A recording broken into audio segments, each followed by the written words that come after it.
All right, so I'm here with my buddy's 1996 Toyota Tacoma with a 3.4 liter. And we're here to talk about what we think failed, causing coolant to get inside the engine. We've also got a whole host of parts that we bought, and we're going to sit down and talk about those. Good parts are hard to find. Well, I found some. First order of business with the 3.4, everybody knows that these engines seem to be prone to have head gasket problems. And well, this head gasket right here, I can see no fault with it. These are MLS gaskets, multi-layer steel if you're not familiar, and there are no true really burn marks around any of the cylinders. I know with MLS they don't show a true blown head gasket like you would see with a composite style gasket, but it should at least give some indication around where compression would be getting into the coolant and where it was burning somewhere on the head gasket. This one I didn't get to clean up as much, but as you can see, it looks like it's all intact. I saw one spot on one of these head gaskets that was a little bit suspect. See if I can find it again. Right here, it was a small spot, but it was really nothing to get excited about.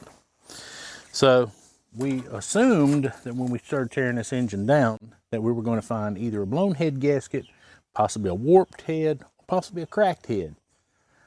Well, we didn't find any of that. I didn't do any filming on the teardown and the inspection of all this from this engine. These heads have been torn down. We've inspected them. We've looked for cracks. We've checked for warps. Nothing. Block looks good. We've actually got everything cleaned up and the head's actually bolted back on. But what we did find, and this is the only thing that we found that was a problem, were the intake manifold gaskets, where you can look at the intake manifold gaskets and you can see right there in the middle. When I first tore them down, I didn't pay them a whole lot of attention, but I used a little silicone on them, and that's not a real big deal. But you can look right there on that end, and it looks a little wide and it looks like something's missing. So I actually pulled the gaskets to the side and I started looking at them. They were kind of rusty in here, in that center layer, because these are MLS style gaskets too. And I noticed this hole was a whole lot smaller, and I got to noticing that there was some kind of a seal around these. And if you look right there, you see how that moves? There's nothing left in the middle. So these were not sealing real well. And on this other side, the seal is gone to seal out the coolant. All right, so let's compare the old gasket to a new gasket. You can see the construction are the same. They're a tri-layer gasket with the center section actually has the part that seals the coolant. Well, that was completely rusted and corroded away and gone. There was no more seal left in here.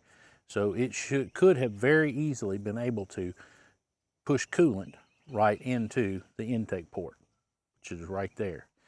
This is the only failed component that we could find that would put coolant inside the engine. All right, so I have all the parts laid out here on one of my outside work tables that I use, and we're going to get in here. We're going to do a very quick unboxing and show you what we got and where the parts are actually made. So first of all, we chose Ison for the timing and water pump kit. I chose a fail-safe thermostat so that if the radiator ever got stuck, that it would fail in the opposite direction and be overcooled rather than causing a blown head gasket or a warped head. Denso dual groove plugs. We went with a 4 Seasons fan hub drive, simply because that seemed like the lesser of all the evils. And an industry standard right there, has been for a long time, for aftermarket Japanese replacement parts is Beck Arnley. They have been around for a very long time. I have used them, and in the last few years it's kind of been hit or miss, but with what we've got right here, this part is top shelf. So we're going to start over here with the Aisin. Aisin, as everybody knows, is a OEM Toyota supplier. So we're going to open the box, and the first thing you see when you open the box is they give you very specific instructions by model year and engine type, 3.45 VZFE, and it's for 96 to 02 in the 4Runner, and they list instructions for the T100 Tacoma 3.4, excuse me, the Toyota T100 3.4, the Tacoma 3.4, 95 to 98, and 95 to 96 in the Tacoma. And I don't know what the differences would be in these instructions, but they are provided. And 97 to 04 Tacoma 3.4 V6. There's probably some kind of a slightly different alignment procedure, and that's why there's a different year instruction. First thing out of the box, NSK bearings, made in Japan. This is the idler bearing. This is the tensioner bearing, Koyo bearings, made in Japan. I looked all over this tensioner. I do not see any kind of markings on it that would indicate that it's made in Japan. But my thoughts are, with everything else coming, the bearings being made in Japan, that very likely could be made in Japan too. This has the Aisin stamp on it.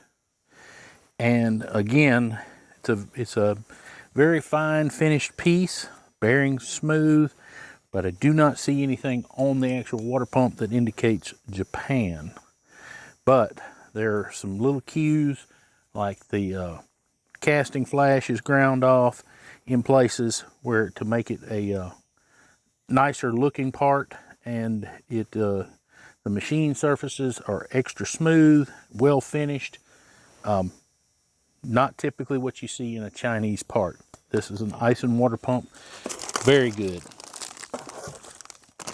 The belt that comes in the kit is by a big name belt manufacturing company, the Mitsubishi, not Mitsubishi, Mitsubishi.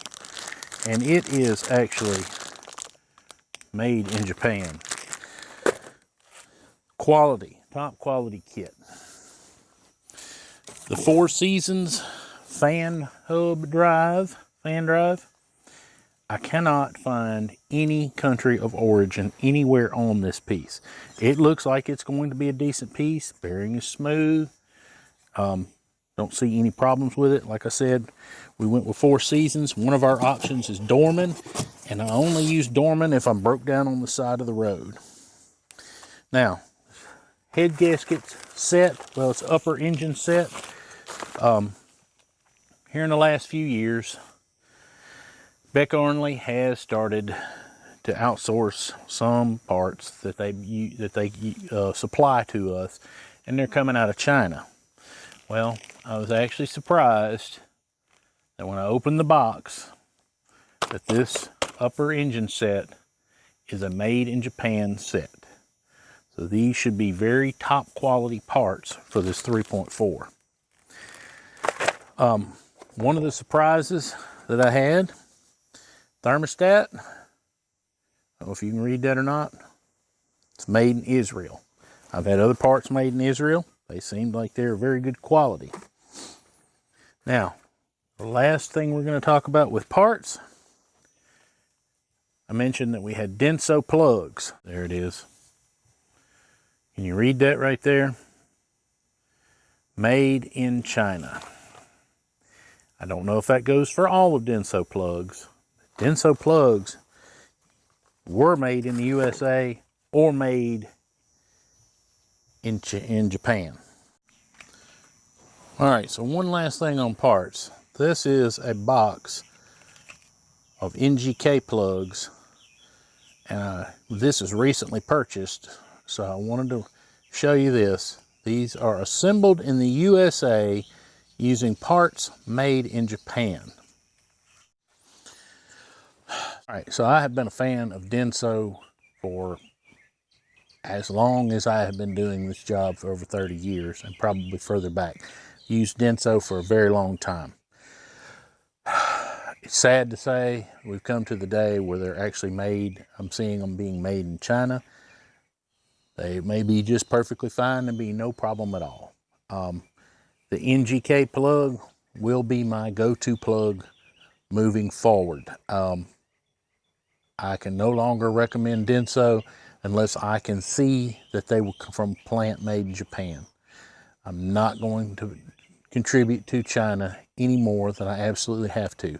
On some things, they've tied our hands and we have no choice. All right, so I need to get to work and get this thing put back together so he can go get it stuck in a mud hole somewhere. And while I'm doing that, why don't you go out and watch another video coming on the screen right now.